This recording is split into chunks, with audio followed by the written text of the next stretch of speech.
ሀብትም ሆነ ድህነት ክፉ አይደሉም። ነገር ግን በውስጣችን ያለውን ድብቅ ማንነት አውጥተው የሚያሳዩ መስተዋቶች ናቸው።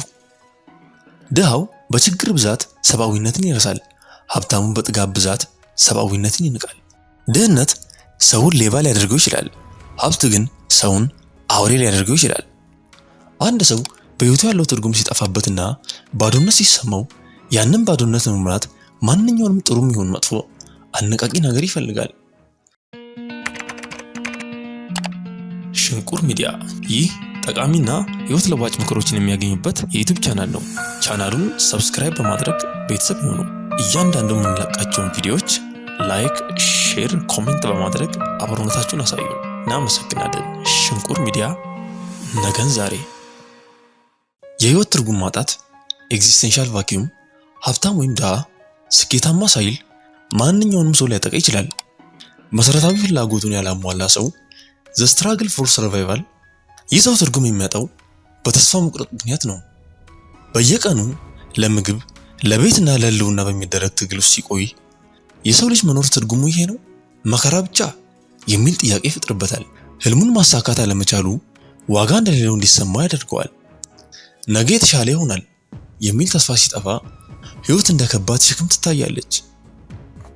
ስኬታማና ሀብታም የሚባለው ሰው the paradox of success። ይህ ሰው ትርጉም የሚያጣው በመሰላቸትና ግብ በማጣት ምክንያት ነው። የፈለገውን ነገር ሁሉ ማግኘት ሲችል ከዚህ በኋላስ ምን ይቀራል የሚል ባዶነት ይመጣል። ቁሳዊ ነገሮች ደስታ የሚሰጡት ለተወሰነ ጊዜ ብቻ ነው። ሁሉም ነገር ሲሟላ አእምሮ የሚጠየቀው ጥልቅ መንፈሳዊ ወይም ፍልስፍናዊ ትርጉም በገንዘብ ሊገዛ አይችልም። ቪክቶር ፍራንክል እንደሚለው ብዙ ሀብታሞች በኤግዚስቴንሻል ቦርደም የሕልውና መሰላቸት ይሰቃያሉ። የሚታገሉለት አዲስ ነገር ሲያጡ ሕይወት ጣዕሟን ታጣለች። ሄዶኒክ ትሬድሚል ስለ ልቦናዊ ጽንሰ ሐሳብ ሰው አዲስ ስኬት ወይም ሀብት ሲያገኝ ደስ ይለዋል። ነገር ግን ብዙም ሳይቆይ አእምሮ ከዛ ሁኔታ ጋር ይላመዳል። ከዚያም የበለጠ ደስታ ለማግኘት ተጨማሪ ይፈልጋል። ይህ ማለቂያ የሌለው ሩጫ ሰውን ያደክማል። ቪክቶር ፍራንክል ማንስ ሰርች ፎር ሚኒንግ በሚለው መጽሐፉ እንዲህ ይላል፣ የሰው ልጅ ዋነኛ ተነሳሽነት ደስታን መፈለግ ሳይሆን ትርጉምን መፈለግ ነው። ትርጉም የሚገኘው በሶስት መንገዶች ነው ይለናል። አንደኛው በስራ አቺቭመንት፣ ለራስ ብቻ ሳይሆን ለሌላው የሚተርፍ ስራ መስራት። ሁለተኛው በትስስር ወይም ኮኔክሽን፣ ሰው መውደድና መወደድ። ሶስተኛ በማንችለው መከራ ውስጥ የምናሳየው ጽናት። ሀብታሙም ከራሱ በላይ ለሆነ ዓላማ መኖር ሲያቆም፣ ድሃውም የተሻለ ቀን ይመጣል ብሎ ማመኑን ሲተው ሕይወት ትርጉም ታጣለች። ትርጉም የሚመጣው ካለን ሀብት ሳይሆን ለሕይወት ከምንሰጠው ምላሽ ነው። አንድ ሰው በሕይወቱ ያለው ትርጉም ሲጠፋበትና ባዶነት ሲሰማው ያንን ባዶነት ለመሙላት ማንኛውንም ጥሩም ይሁን መጥፎ አነቃቂ ነገር ይፈልጋል። ከመጠን በላይ ሀብትም ሆነ ከፍተኛ ድህነት ለስነ ምግባርና ለሰብአዊነት ትልቅ ፈተናዎች ናቸው። ሁለቱም በውስጣቸው ተኝተው ያለውን የክፋት እሳት አመዱን ቆስቁሶ እንዲቀጣጠል የሚያደርጉበት መንገድ አላቸው። ድህነት የሰውን ልጅ ወደ እንስሳዊ የመኖር ተጋድሎ ወይም ሰርቫይቫል ኢንስቲንክት ያወርደዋል። አንድ ሰው ለራሱ ወይም ለልጆቹ የሚበላውን ሲያጣ ስነ ምግባር እንደ ቅንጦት ይታየዋል። ድህነት በውስጥ ያለውን የክፋት እሳት ተስፋ በመቁረጥ አማካኝነት ይቆሰቁሰዋል። ሰውየው ሕልውናውን ለማቆየት ሲል ብቻ ሌላውን ለመጉዳት ወይም ሕግ ለመጣስ ይገደዳል። ሀብት ደግሞ የሰውን ልጅ ወደ አምላክነት ስሜት ወይም ጋድ ኮምፕሌክስ ከፍ ያደርገዋል። ብዙ ገንዘብ ሲኖር ለኔ የማይቻል ነገር የለም እና ማንም ሊጠይቀኝ አይችልም የሚል ስሜት ይፈጠራል። ሀብት ትዕቢትንና መናቅን ይወልዳል።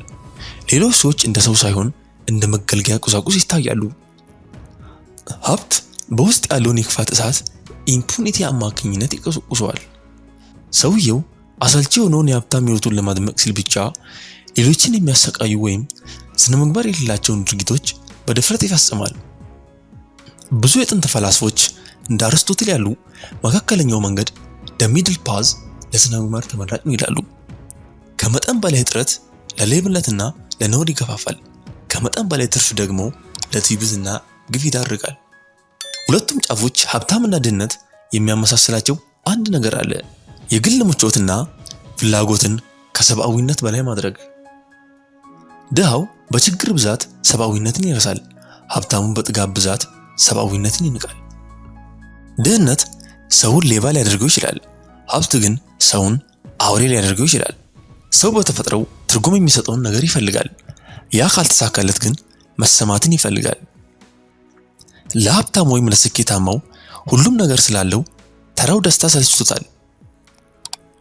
አሁን ትርጉም የሚያገኘው በጥሳቱ ወይም ትራንስግሬሽን ውስጥ ነው። ሕግን መጣስ፣ በሌሎች ላይ ስቃይ ማድረስ ወይም ከሰውነት ተራ የወጡ ድርጊቶችን መፈጸም እኔ ልዩ ነኝ ወይም ከሁሉ በላይ ነኝ የሚል የተዛባ የትርጉም ስሜት ይሰጠዋል። ይህ ጭካኔ ለሱ መሰላቸትን መከላከያ ወይም ቦርደም ኪለር ነው። ለድሃ ወይም ተስፋ ለቆረጠው ሕይወት ምንም ትርጉም ካልሰጠችውና ማህበረሰቡ እንደ ሰው ካልቆጠረው እሱም ለባህልና ለስነ ምግባር ያለው ክብር ይጠፋል። ማህበረሰቡ ካራራልኝ እኔ ለምን ራራለሁ በሚል ስሜት ጭካኔን እንደ አጸፋ ወይም ሪቬንጅ ይወስደዋል። በጭካኔ ውስጥ ኃይል እንዳለው ይሰማዋል። በሁለቱም ሁኔታዎች ውጤቱ እርቃንነት ወይም እንስሳዊ ባህሪ ነው። ሰው ሰራሽ የሆኑት የርህራሄና የሞራል ሕጎች ሲቀደዱ በውስጥ ያለው አውሬነት ብቅ ይላል።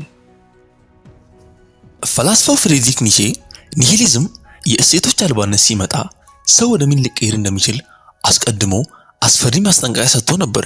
የሰው ልጅ ምንም የሚያምነው ትልቅ ዓላማ ከሌለው የራሱን ደስታ ለማርካት ሲል ብቻ ለሌሎች ስቃይ ግድ የማይሰጠው የመጨረሻው ሰው ደላስት ማን ይሆናል።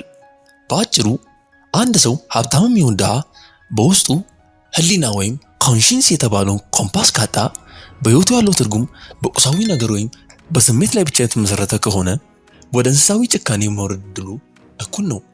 ጭካኔው ለሁለቱም ባዶነትን መሸፈኛ ጭንብል ነው። ሀብትም ሆነ ድህነት ክፉ አይደሉም፣ ነገር ግን በውስጣችን ያለውን ድብቅ ማንነት አውጥተው የሚያሳዩ መስተዋቶች ናቸው።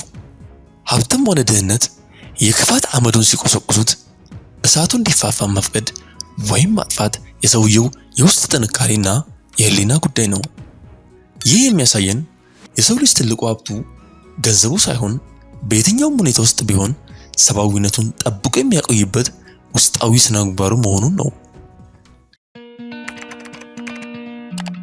ሽንቁር ሚዲያ ይህ ጠቃሚና ህይወት ለዋጭ ምክሮችን የሚያገኙበት የዩቲዩብ ቻናል ነው። ቻናሉን ሰብስክራይብ በማድረግ ቤተሰብ ይሁኑ።